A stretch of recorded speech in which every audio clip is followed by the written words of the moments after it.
Орусияда кыргыз мигранттарынын банк карталары күтүүсүз бөгөттөлүп жатат, ал жөлү акчасын ала албай жаткан мигранттардын катары калыңдаган. Басымдуусунун документтери так экенине карабай, банк карталары иштебей жатыптыр. Мындай чектөөлөр 5 февралдан тарта күчөгөнүн билдиришүүдө. Орусияда эмгектенген Сагынычбек Коромбаев мигранттардын көйгөйүнө бийлик көз салса дейт. Бизде карталарды блокировка кылып атат. Мына 8 жыл, 9 жыл, 10 жыл, 15 жылдан бери иштегендер ушундай блокировка болуп атат.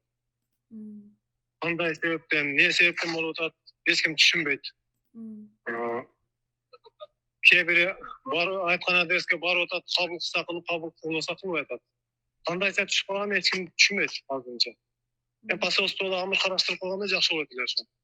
Мигранттарды түшөлткөн бул маселе бүгүн парламентте да көтөрүлдү. Эл өкүлү Дастан Бекешев Орусия Кыргызстандын өнөктөшү экенине карабай, кыргыз жарандарына карата катаал чектөөлөрдүн болуп жатканын билдирди. Депутат геосаясаттагы бул маселени өлкө башчылары чечиши керектигин айтып, Тышкы иштер министрлиги иш алып барышы керектиги талап кылынды. Уважаемые депутаты, очень печально наблюдать то, как с нашими гражданами обращаются в Российской Федерации.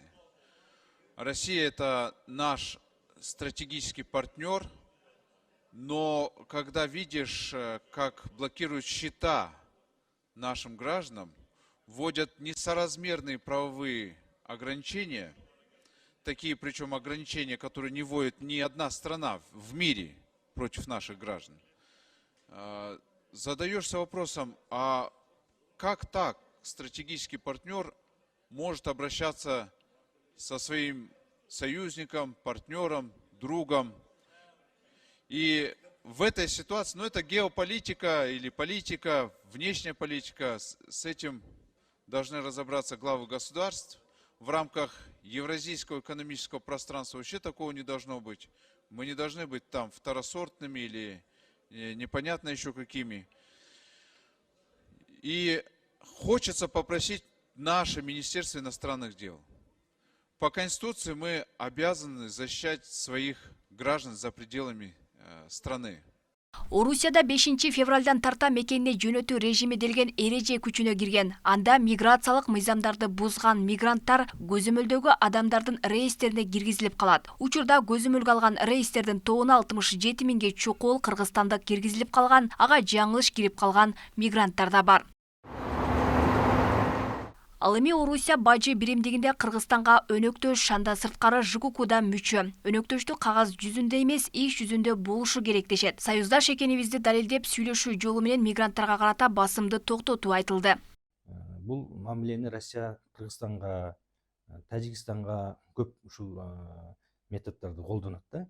Кыргызстан эгемендүүбүз, биз тышкы саясатыбызды өзүбүз калагандай жүргүзөбүз, ички саясатыбызды калагандай жүргүзөбүз деп биздин бийлик төөлдөрүбүз саясий эрктүүлүгүн көрсөтүп баштаганда эле Россия тарабынан ушундай мамилелер башталат да. Бул мурдагы президенттердин мезгилинде деле болгон.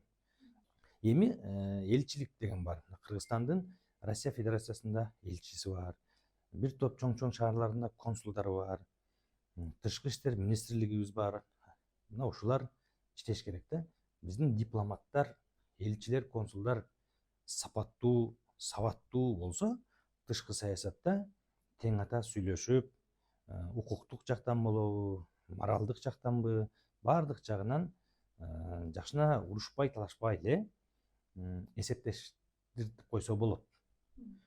Орусияда эмгектеген мигранттарга карата мындан башка дагы бир топ талаптар күчөгөн. Анда документтик текшерүүлөр, мигранттар иштеген жайларда түрдүү тинтүү рейдтик иш-чаралар орун алууда. Бул өткөн жылда кабыл алынган мигранттарга карата жаңы мыйзамдын күчүнө киргени себеп болууда. Буга байланыштуу мигранттарды депортациялоо иши мурдада сот аркылуу гана ишке ашса, учурда полиция кызматкерлери тарабынан да жүргүзүлүп жатат. Буга байланыштуу Тышкы иштер жана миграция министрликтери банк карталарына байланыштуу кайрылуу көбөйгөнүн ырастап, мигранттар менен жеринде ишти күчөтүп жатканын билдирүүдө. Кыргызстандын 76.974 жаранына Орусияга кирүүгө тыюу салынган, башкача айтканда алар кара тизмеде турат. Алмагүл Эрке, Байгызы, Мирбек Конобаев, Адилбек Абдакимов, Ош ТВ.